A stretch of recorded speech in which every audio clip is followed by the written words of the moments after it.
আহা আমাৰ 2021 বিধানসভাটো ওচৰ চাপি আহিছে আপুনি চংকং জিপিৰ এজ প্ৰেছিডেণ্ট হয় আপোনালোকৰ অঞ্চলত বা চংকং জিপিৰ ৰাইজে কেনেধৰণৰ এবাৰ ইলেকশ্যনত আগভাগ ল'ব বুলি ভাবে আপুনি নমস্কাৰ জনাইছোঁ যে আজি আমি অহা 2021 চনৰ 27 তাৰিখ যি নিৰ্বাচন 114 নং বিধানসভা সমষ্টিৰ চমকং গাঁও পঞ্চায়তৰ সভাপতি হিচাপে মই আপোনালোকক জনাব বিচাৰিছোঁ যে আমি ইয়াৰ জাতি জনজাতি গোটেইখিনি আমি লগ খাই আমাৰ 10টা ৱাৰ্ডৰ আজি প্ৰচাৰ অভিযান আমি চলাইছোঁ এই প্ৰচাৰ অভিযানত আমি সকলোৱে গাঁৱৰ ৰাইজক আমি আলোচনা কৰিছোঁ ডেকাই হওক আমাৰ গাঁৱৰ মুৰব্বীয়ে হওক গোটেইখিনি ৰাইজৰ লগত আমি মত বিনিময় কৰিছোঁ আমি গম পাইছোঁ যে এইবাৰ 2021 চনৰ 27 তাৰিখ যিখিনি নিৰ্বাচন এই নিৰ্বাচনত সম্পূৰ্ণভাৱে আমি সহযোগ পাম আৰু আশা ৰাখিছোঁ যে আমাৰ যোৱাবাৰ আগতকৈ যিখিনি আমাৰ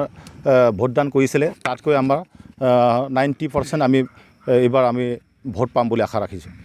এবাৰ কংগ্ৰেছ মহাজোঁট গঠবন্ধন হৈ পেলাই বিজেপিক হৰাবলৈ গৈ আছে তাত বিষয়ে আপোনালোকৰ এই অঞ্চলত বিজেপি কেনেকৈ প্ৰভাৱ পৰিব বুলি ভাবে ইয়াতো আপোনাৰ মহাজোঁট যিখিনি কংগ্ৰেছ ইয়াৰ কোনো আমি একো পোৱা নাই বা আমাৰ এই অঞ্চলৰ পঞ্চায়তৰ মানে কংগ্ৰেছৰ কাৰণে কোনো ইয়াত প্ৰভাৱ নপৰে বুলি মই ভাবোঁ এইখিনি সময়ত আপোনালোকৰ এই অঞ্চলৰ ৰাইজৰ কাৰণে আপোনালোকে যিটো যোৱা গণশক্তি দলৰ যিটো ভুৱন পেগু ডাঙৰীয়া তেখেতে কেনেধৰণৰ কাম কৰি গৈছে আৰু এবাৰ কেনেধৰণৰ আস্থা দিছে ৰাইজক কেনেধৰণৰ কাম কৰিব বুলি যদি জিকি আহে তো মই এইখিনি জনাব বিচাৰিছোঁ যে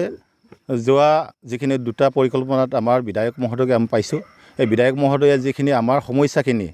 বান গৰাখহনীয়াই হওক বানপানীৰ সমস্যাই হওক বা মাটিৰ পাত্ৰাই হওক এইখিনি যিখিনি মানে ৰাইজৰ যিখিনি অসুবিধা এই অসুবিধাখিনি তেখেতে আমাক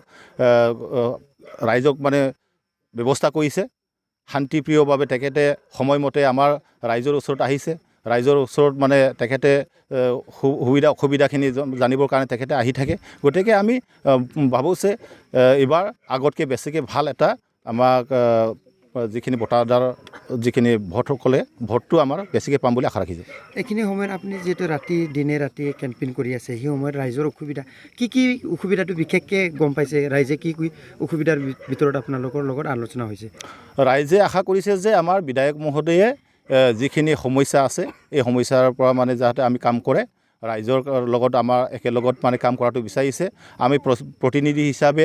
পঞ্চায়ত মানে প্ৰতিনিধি হিচাপে আমাকো বিশ্বাস কৰি আৰু বিধায়ক মহোদয়কো বিশ্বাস কৰি এইবাৰ আমি মানে বিপুল ভোটত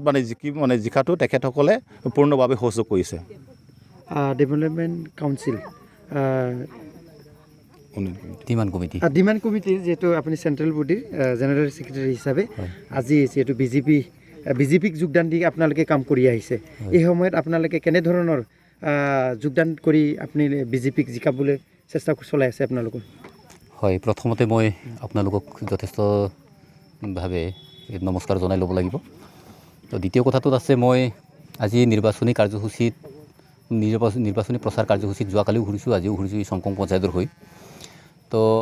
সেই সূত্ৰত যেনে ধৰক আমাৰ সভাপতি মহোদয় ইতিমধ্যে আপোনালোকক অৱগত কৰিছে তো দ্বিতীয় কথাটোত হ'ল আমাৰ ৰাভা উন্নয়ন পৰিষদ দাবী সমিতিৰ মই সাধাৰণ সম্পাদক হিচাপে আমি বিভিন্ন লানি আলোচনাবিলাক কৰিছোঁ সংগ্ৰামবিলাক কৰাৰ লগে সমান্তৰালভাৱে আমি আমাৰ ৰজাঘৰীয়া কৰ্তৃপক্ষসকলৰ লগত বিভিন্ন লানি আলোচনা কৰিছোঁ স্মাৰক পত্ৰবিলাকো দিছোঁ আমাৰ মূল লক্ষ্য আৰু উদ্দেশ্যটো আছে যে আমাক একেলগে Mising autonomous council Rabha Hasong autonomous council Tiwa autonomous council তিনিওটা কাউন্সিল একেলগে তেওঁলোকে চৰকাৰে প্ৰদান কৰিছিলে আৰু বৰ্তমানলৈকে সেই অট'নমাছ কাউন্সিলসমূহ আমি 6 শিডিউল কৰিব পৰা হোৱা নাই আৰু ইয়াৰ ক্ষেত্ৰত কেইবালানিও আমাৰ আলোচনা হৈছে তেওঁলোকেও আমাক আস্থা দিছে আশ্বাস দিছে আৰু পুনৰবাৰ যদি বিজেপি চৰকাৰটো আহে তেতিয়াহ'লে হয়তো 6 শিডিউলটো পোৱাৰ ক্ষেত্ৰত আমাৰ যথেষ্ট সহায় হ'ব আৰু দ্বিতীয় কথাটোত আমি ৰাভা উন্নয়ন পৰিষদ দাবী সমিতি হিচাপে ইতিমধ্যে আমাৰ ৰাভা হাছং এলেকাৰ বাহিৰত থকা যিসকল ৰাভা জনগোষ্ঠী আছে সেই ৰাভা জনগোষ্ঠীসমূহক লৈ পেলাই আমি ৰাভা উন্নয়ন পৰিষদ দাবী কৰি আহিছোঁ আৰু সেই ৰাভা উন্নয়ন পৰিষদ দাবীৰ ক্ষেত্ৰত আমি কেইবালানিও আলোচনাও কৰিছোঁ আমাৰ অট'নমাছ কাউন্সিলবিলাক ষষ্ঠ অনুসূচীৰ অন্তৰ্ভুক্তি কৰাৰ লগতে আমাক বাহিৰত থকা মানুহখিনিক যেনে ধৰক উন্নয়ন পৰিষদ দিব লাগে বুলি কৈ পেলাই কেইবালানিও আলোচনা হৈছে আৰু ইতিমধ্যে আমি পজিটিভ লাইনত বহুতবিলাক কিবা আলোচনা বিলোচনা হৈ গৈছে আমাৰ